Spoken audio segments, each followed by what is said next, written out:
Buenas noches para todos, bienvenidos a la edición central de BTV Noticias. Miguel, ¿cómo estás? Bueno, muy bien. Buen retorno. Muchas gracias. Luego de las tareas en la Expo Prado con el equipo de BTV, hemos retornado a las noticias y con varias novedades en el día de hoy. Una de ellas es que el ministro del Interior, Luis Alberto Heber, se reunió con la presidenta de la Suprema Corte de Justicia, Doris Morales, y el director general de los servicios administrativos del Poder Judicial. La instancia ocurre luego que se conociera la investigación sobre falsificación de documentos para que presos accedan al beneficio de la prisión domiciliaria amparándose en problemas de salud que no existían o que no eran de gravedad. Según informaron fuentes del Ministerio del Interior, uno de los temas tratados en esta reunión de coordinación fue el de las custodias policiales por violencia doméstica. En este sentido, el Comando Ministerial transmitió la tranquilidad de la disponibilidad de dispositivos electrónicos de monitoreo, las famosas pulseras o tobilleras, tanto para adultos como para adolescentes. Las autoridades intercambiaron sobre las repercusiones de un reciente fallo a raíz de un habeas corpus presentado por el recluso Ricardo Cáceres, conocido como Ricardito. Además, tenemos otros títulos para compartir con todos ustedes.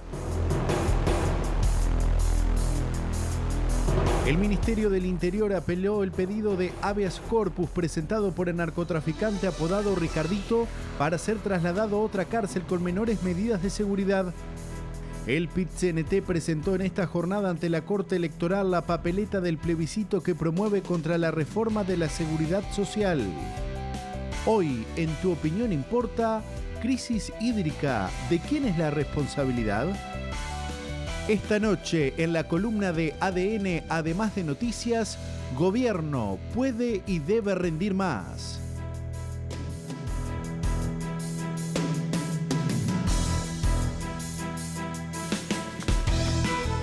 El Ministerio del Interior apeló el pedido de habeas corpus presentado por el narcotraficante apodado como Ricardito para ser trasladado a otra cárcel con menores medidas de seguridad.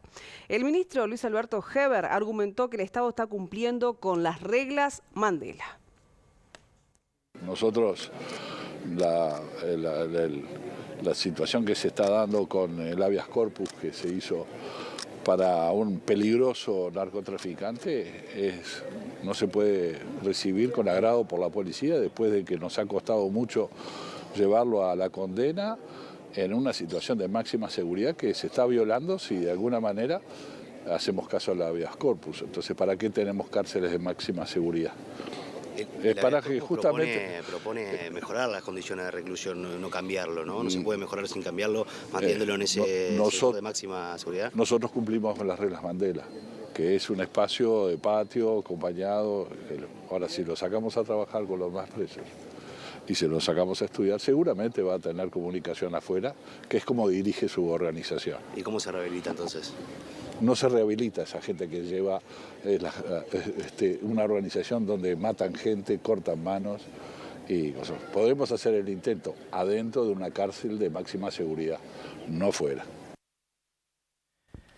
El director de cárceles, Instituto Nacional de Rehabilitación, Luis Mendoza, habló del tema y dijo que se deberá coordinar con el CODICEN de la ANEP las condiciones para que pueda estudiar manteniéndose las medidas de seguridad.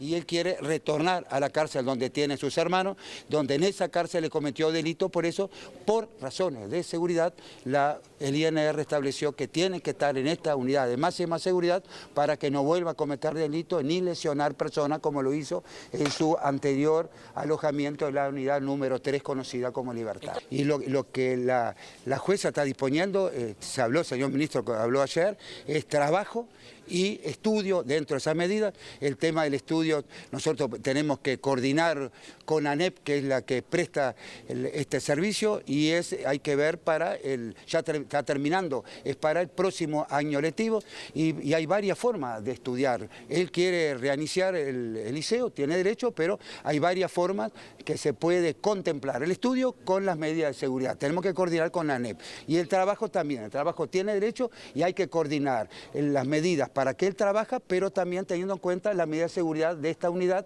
en las cuales, como le dije anteriormente, es importante tener medidas de seguridad por los antecedentes que él llevaron a su formalización cuando estaba en la unidad número 3 Libertad. Hay varias maneras de estudiar. En la época de la pandemia se estudiaba por medio de la internet. Tenemos que coordinar, y ya se hizo, haciendo los trámites con ANEP para que tenga su derecho a estudiar, pero respetando la medida de seguridad, y que también hay manera de estudiar que es por tutor, y hay que buscar con ANEP de qué manera, pero no significa que nosotros que lo permitamos salir como los restos de los internos que están en la unidad 4, porque por medida de seguridad no es conveniente que él esté en contacto con, estamos hablando que la unidad 4, conocido como CONCAR, tiene 4.740 personas privadas de libertad.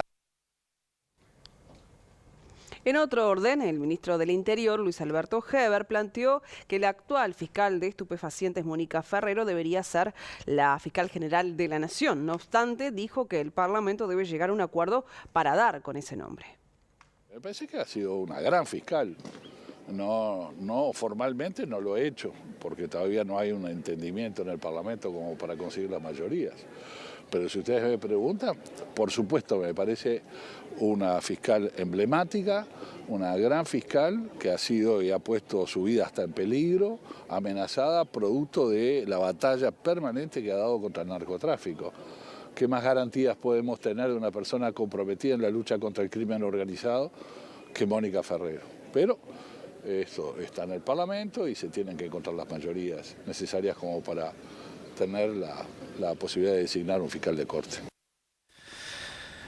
Hablemos de las cárceles nuevamente porque según los datos de reincidencia delictiva presentados hoy por el Ministerio del Interior, el 70% de los que cometen delitos, 7 de cada 10, reincide, o sea, vuelve a delinquir cuando sale de la cárcel.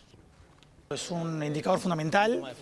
Es un indicador fundamental el que estamos hablando, ¿no? Es decir, es difícil bajar el delito si no se baja la reincidencia y es imposible, diría yo, bajar la reincidencia si no se la mide, ¿no? Esta es la primera vez que el Estado uruguayo mide la reincidencia delictiva, algo que es increíble que hayamos tardado tanto, ¿no? Y eso habla también, creo, de una valentía de este gobierno y de este ministro de auditarse a sí mismo, porque al final lo que estamos hablando, la reincidencia delictiva, es la efectividad de todo el sistema de justicia.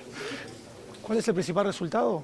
Que bueno, lamentablemente ya en los primeros 6 meses, alrededor del 25% de las personas que salen de prisión han vuelto a prisión por cometer un nuevo delito. Ese porcentaje se aumenta a casi el 45% al primer año.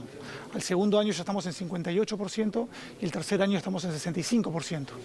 Y digamos que la tendencia se va estabilizando a partir del cuarto año, donde queda alrededor del 70%. Entonces, ¿qué significa esto? Que si queremos decir cuántas personas reinciden en Uruguay, el 70% de todas las personas que pasan por nuestras cárceles vuelven a la cárcel a los pocos años por un nuevo delito.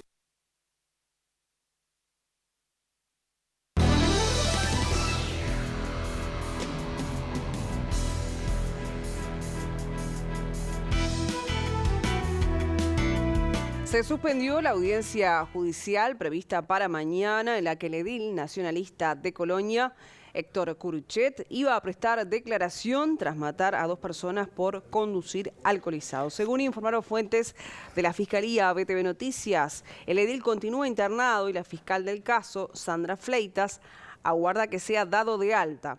Una vez que eso ocurra, se fijará una nueva audiencia que posiblemente sea la próxima semana. La fiscal sigue aguardando las pericias solicitadas para realizar la audiencia de formalización. Recordemos que el hecho se produjo el sábado pasado cuando Curuchet, quien conducía alcoholizado, terminó impactando contra una camioneta que estaba estacionada. Producto del choque, una mujer de 36 años y un hombre de 50 murieron.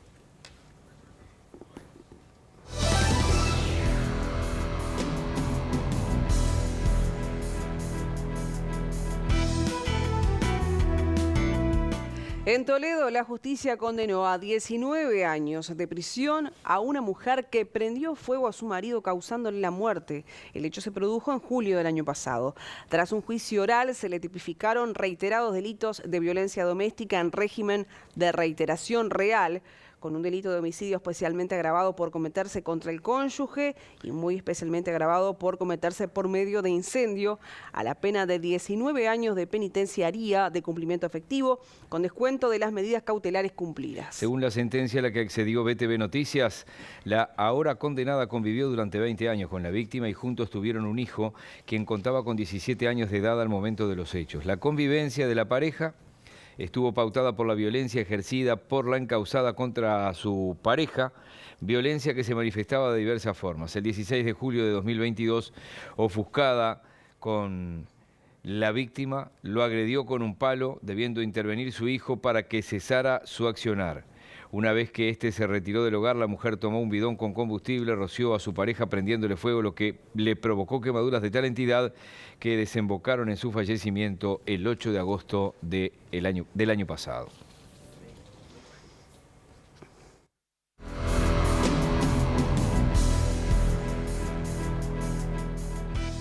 El PIT-CNT presentó ante la Corte Electoral la papeleta del eventual plebiscito que promueve contra la reforma de la seguridad social. Una vez aprobada, la central sindical comenzará con el proceso para recolectar unas 270.000 firmas antes de abril de 2024. El texto presentado por el Secretariado Ejecutivo del PIT-CNT busca que se plebiscite una enmienda constitucional que sustituya el artículo 67, además de fijar la edad de jubilación a los 60 años. También prevé vincular la jubilación mínima con el salario mínimo nacional y pretende que se elimine el ahorro individual que actualmente administran las AFAPs. Este último punto ha sido el más cuestionado por el gobierno y parte del Frente Amplio. Sin embargo, el presidente de la central sindical confía en el proceso constitucional. La papeleta da absoluta garantía de que va a estar establecida toda la trazabilidad del ahorro individual de los trabajadores que se elimina junto con las AFAP y que nadie va a ver deteriorado sus derechos. ¿Quién hace la trazabilidad? En la papeleta que vamos a presentar se le encomienda al Banco de Previsión Social que arme una comisión para que estudie la transición y además establece un fideicomiso que luego debe ser reglamentado por ley que da todas las garantías para todo el mundo. Se habla de posibles problemas jurídicos y de posibles juicios contra el Estado. ¿Qué dice ante eso el PIT-CNT? En el derecho de una sociedad dividida en clases nunca hay una sola biblioteca jurídica. Y esto fue absolutamente estudiado, digamos, por juristas de alto talante. Por tanto, es digamos, en la democracia posible que hayan distintas opiniones, nosotros estamos convencidos en la nuestra, ¿no? La Corte Electoral aclaró que ante un eventual plebiscito habrá una única papeleta para introducir en el sobre al momento de votar en las elecciones. Queda claro esto, ¿no? Si uno está de acuerdo, si se juntan las firmas, cuando venga el último domingo de octubre del año que viene, si uno está de acuerdo con que haya una reforma y se introduzca esto, lo pone. Si no está de acuerdo, no habrá una papeleta por el no, no pone nada. El ministro de la Corte, José Corseñac, explicó cuál será el proceso que el organismo seguirá ahora para validar el texto presentado por el PIT-CNT. La papeleta en realidad viene aquí para que la Corte se pronuncie solo en el sentido de si está bien estructurada para que recoja las adhesiones para una iniciativa popular de reforma constitucional. ¿Qué tiempo hay para validar esa papeleta? No hay tiempo y en realidad el tiempo marcado por el artículo 331 de la Constitución, en la letra A, es que 6 meses antes de la siguiente elección hay que presentar por lo menos un 10% de adhesiones a la iniciativa de reforma constitucional, 10% de los ciudadanos inscritos en el Registro Cívico Nacional. Es una papeleta que se inserta dentro del sobre junto con el resto de la expresión ciudadana que tiene que ver con la votación de los cargos electivos. Y es una única papeleta. Lo que no descartamos es que haya otras iniciativas, como ustedes saben, que se están promoviendo de reforma constitucional. Si fuera así, si hubiera más iniciativas, serían varias las papeletas entre las cuales el ciudadano no tendría que optar, sino ponerlas o no ponerlas en el momento de ejercer el voto. El presidente del BPS, Banco de Previsión Social, Alfredo Cabrera, advirtió que un eventual plebiscito contra la reforma de la seguridad social podría generar una crisis financiera si se eliminan las AFAPs. Es una muy mala noticia la posibilidad de que se haga un plebiscito.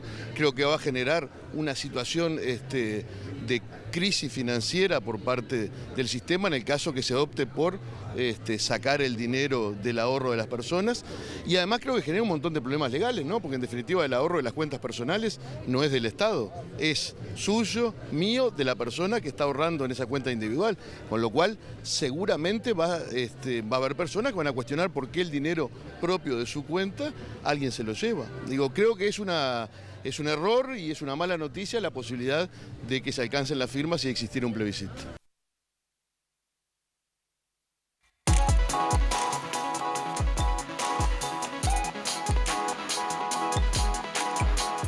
Bueno, segunda entrega. Pocas veces presentamos algo así que tuviera el respaldo de tanta gente. Sí, claro. Esta nueva sección que nos trae Emiliano Windman. ¿Cómo andás, Emiliano? ¿Cómo va, Miguel? Emi. Rosario, Buenas ¿todo bien? noches. Todo bien. Bueno, ¿con qué venimos hoy? Bueno, hoy venimos con un tema que compete prácticamente a toda la población uruguaya, que es el tema de la crisis hídrica. Tanto que hemos venido hablando en los últimos meses. Recordemos que el gobierno el 22 de agosto decretó el cese de la emergencia hídrica, pero aún está vigente, por ejemplo, la emergencia agropecuaria. En principio iría hasta el 23 de septiembre. Se está analizando por estas horas en el Ministerio de Ganadería poder ampliarlo. Pero ¿qué fue lo que ocurrió? Ya hemos venido informando esta emergencia hídrica luego de una baja histórica en el caudal de Paso Severino que provocó, ya lo hemos discutido más de una vez, lo que corresponde a ese aumento de la salinidad, por lo menos aquí en el área metropolitana, cuando el gobierno decidió tomar más agua del Río de la Plata. Todo este tema ha generado un sinfín de críticas entre gobierno, oposición. Las obras se hicieron a tiempo, se hicieron tarde. ¿Qué responsabilidad le cae al Frente Amplio los 15 años que estuvo al frente de gobierno? Bueno, ya lo hemos compartido a través de nuestras distintas ediciones. Pero ¿qué opina la gente? Y para conocer de este tema recorrimos la Expo Prado, donde podemos encontrar, con habitantes ciudadanos de todas partes del país. Los consultamos quiénes podrían ser los responsables, porque en BTV Noticias tu opinión importa.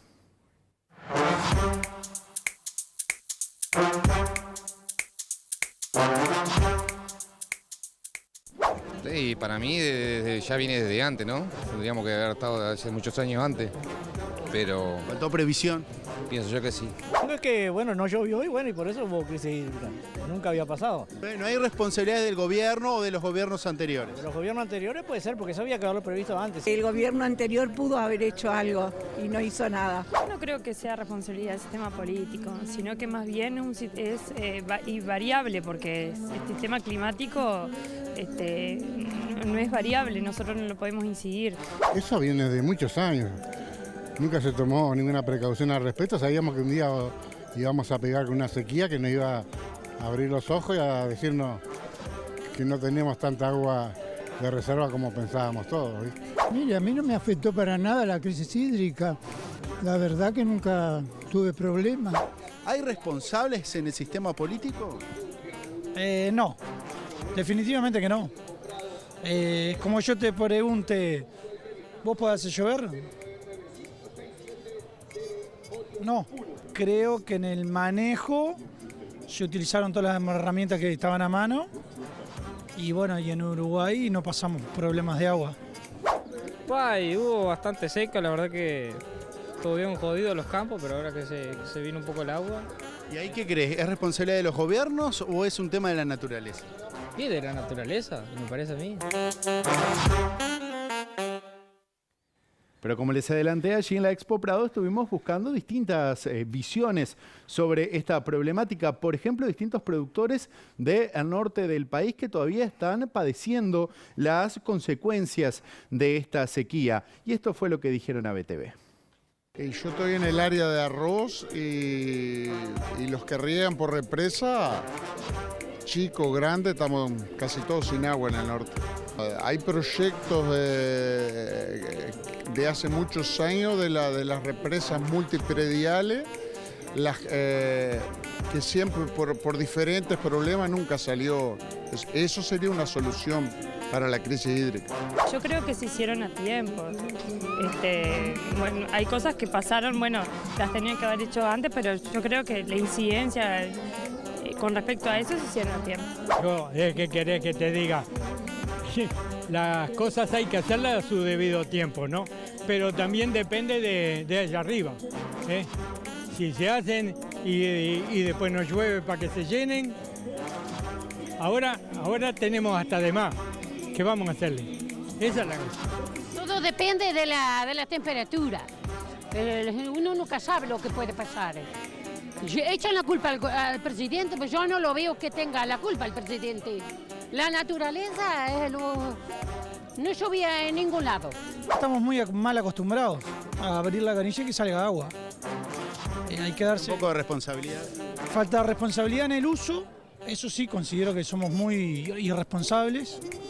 El tema es más a futuro que a pasado, porque la verdad que la población está cansada del paso de facturas, si es ahora, si fue después, si tuvieron la culpa, si no tuvieron la culpa. Yo creo que lo que tenemos que aprender de esto es lo que viene para adelante, me parece.